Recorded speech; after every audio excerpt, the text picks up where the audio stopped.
Instructor Sebald was in charge of the largest group of multi-world children in the entire school.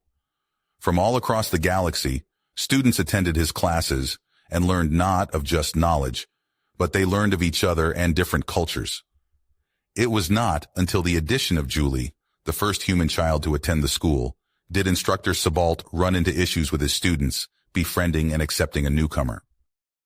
Julie, it seemed, was an enigma to the other students. The planet she hailed from, Earth, was surrounded in mystery and legend, being called a Deathworld, or uninhabitable. Instructor Sebald felt that this stigma was why Julie ended up eating her lunch alone in some dark, secluded corner of the common area every day. He had seen on many occasions the young Earthling try to reach out and befriend the other students, but they were all too wary of the Earthchild to ever reciprocate the effort. It was then that he decided to show the entire class how alike all of his students were, no matter what world they hailed from. Every world could be called a death world, and what planetary body did not have areas on it that were uninhabitable? When it was all put into perspective, Instructor Sebald was confident that the mystery and threat of the unknown that surrounded Julie would disappear, and friendships would soon blossom. So as he sat looking over his class, he gave them the assignment. In 3 weeks from today, I will require a video presentation from each of you depicting your homeworld, paying special attention to its dangers, both animal and geological, he said. Students that share a homeworld may work together on this presentation, but be aware that this will be 40% of your final grade, so please put forth an effort worthy of the weight the grade will carry. And so Julie, who was the only Earthling in the entire school, much less the class, toiled on her assignment, stressing the dangers and perils of her homeworld, as did all the other students. On presentation day, she was to be the third student to give her report. She sat nervously waiting, but she also was very interested in the reports before her. What dangers lurked on these other worlds? She was soon to find out. The first presentation was of a world called Barif, and the 3 students that were from the planet went in great detail about how deadly and dangerous the fauna was. They provided a video of a smallish, furry creature that walked on 4 legs and had a bushy tail. "Watch what happens here," one of the presenters said excitedly, as the video depicted the small animal being presented with a piece of cloth, dangling it in front of the creature. In response, the creature made a hissing sound and slashed at the cloth with a paw, and the students all saw some claws appear seemingly out of nowhere as the beast attacked. "See that?" the presenter yelled, pointing at the video screen. "Those razor-sharp talons were not there but a second ago. If that had been your arm, this beast would have cut the skin to the bone." A smattering of applause and murmuring broke out in the classroom. The presenters, all smiles and standing straight with pride, returned to their seats. Only Julie seemed to not enjoy the presentation. In fact, she sat there with a look of confusion on her face. Noticing her furrowed brow, Instructor Sebald asked her, "Did you have a question, Julie?" Still with a look of confusion, Julie replied, "But instructor, wasn't that just a house cat?" A small smattering of laughter broke out from the students. Instructor Sebald held up his hand for silence, but there was also a ghost of a smile on his face. "No, Julie, that animal is a vicious beast. It would in no way be appropriate to have it in a household, not if you valued your life at least." Still looking confused, Julie just nodded and waited for the next presentation. As the second presentation began, the students giving it said, "The beast you saw before may have been deadly, but nothing will terrify you as much as what we call death from the skies." They then launched into great detail how the scourge of their homeworld could descend on them from the heavens at any given time, rending flesh from bone and inciting terror into the populace when their shadow merely swept across the ground.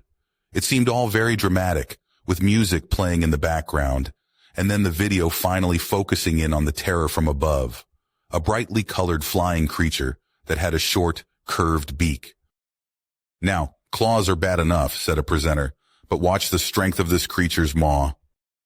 In the video, the feathered creature grabbed a hard-covered seed and began to bite down on it. With a loud crack that echoed through the classroom, the cover broke in half, revealing the soft seed inside which the creature began to eat. The class went wild.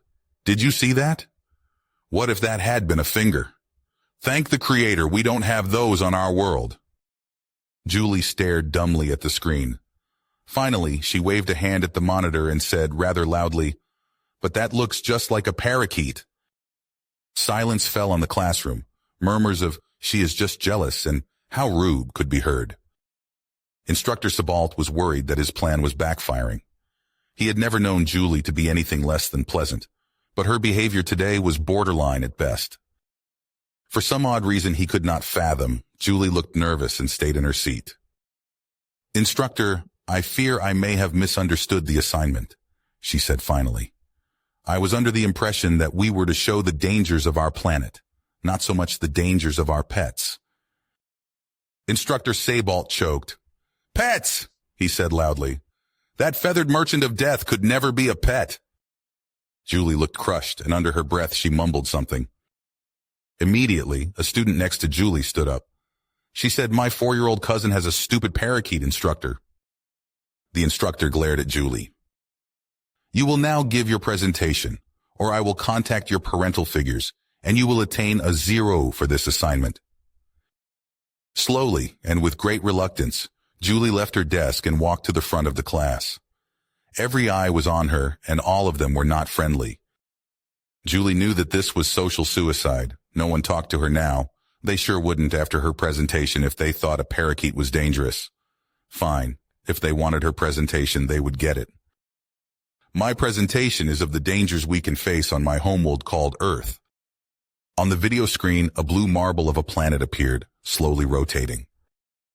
"In the north of my home continent, we are faced with animals that fear no creature," she said slowly, as an image of a small, squat beast appeared on the monitors. The scene changed to a beautiful landscape, covered in white, when suddenly the creature burst up from under the ground, sending white spraying in all directions. The entire class screamed in alarm, and Julie paused the video. The words "Wolverine" were frozen on the screen, superimposed over the snarling face of the vicious beast. "It is a wolverine," Julie replied glumly. "They are a nasty animal that—" "No," the student interrupted. "What is all that white stuff?" Confused, Julie stared back at the screen. The alien copied snow. What is snow? Getting really confused, Julie replied, "Snow is rain that gets frozen before it hits the ground." Julie just looked at him and shrugged her shoulders. "Yeah, for about 25–40% of the year, depending on where you are." "Anyway," she continued, unpausing the presentation, "you can see the wolverine is so nasty. It is willing to attack predators much larger than itself." Here, she showed a small wolverine snarling and advancing against a grizzly bear. Julie laughed. "Oh, bears are bad, all right. But there are much, much worse things on Earth than bears." "You must be lying," a voice said, and it took a second for Julie to notice it was her instructor who said it. He was sitting in his chair, shaking with fear. Smiling, Julie just fast-forwarded her presentation a little bit to where warm, clear, calming water was all that could be seen. Dujat smiled widely as he watched the seals play and leap in the waters. "We also have sharks," Julie said, and out of nowhere a gigantic great white shark appeared on screen, chasing down and biting into the seal in a rush of red-stained water. Fleshy chunks of bloody meat sinking into the depths were all that was left of the seal. Dujat sat with his mouth open, a silent scream on his lips. "Stop it, stop it, stop it," Instructor Sebald screamed.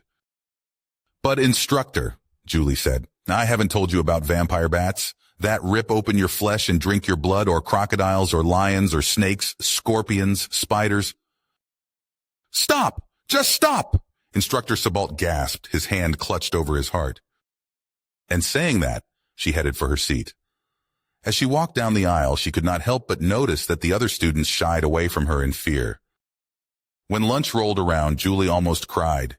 She knew that her presentation ensured the rest of her school days would be spent in self-inflicted isolation. As she nibbled at her sandwich, her appetite long gone, a shadow fell over her. Looking up, she saw the seal-like Dujat standing over her. You are awesome, Dujat said earnestly. Did you ever see a shark before, in real life? He asked, sitting down next to her. Shocked, but pleasantly so, Julie said, Yes, my uncle and I caught one while fishing once. It wasn't as big as the one in the presentation, though, she admitted. You caught one? Dujat said, impressed. Imagine catching a beast like that. Julie, all smiles, tried to answer all their questions, but there were way too many. When the lunch period ended, Julie was surrounded by admiring students as she walked back to class. Looking out the window, Instructor Sebald smiled. It may not have gone entirely to plan, but it worked. He looked back to his work, trying to grade Julie's assignment. He tried watching more of her presentation while the students were at lunch, but gave up when seeing what a fish called a piranha did to a large bovine herbivore. If you finished this story, please subscribe and like the video.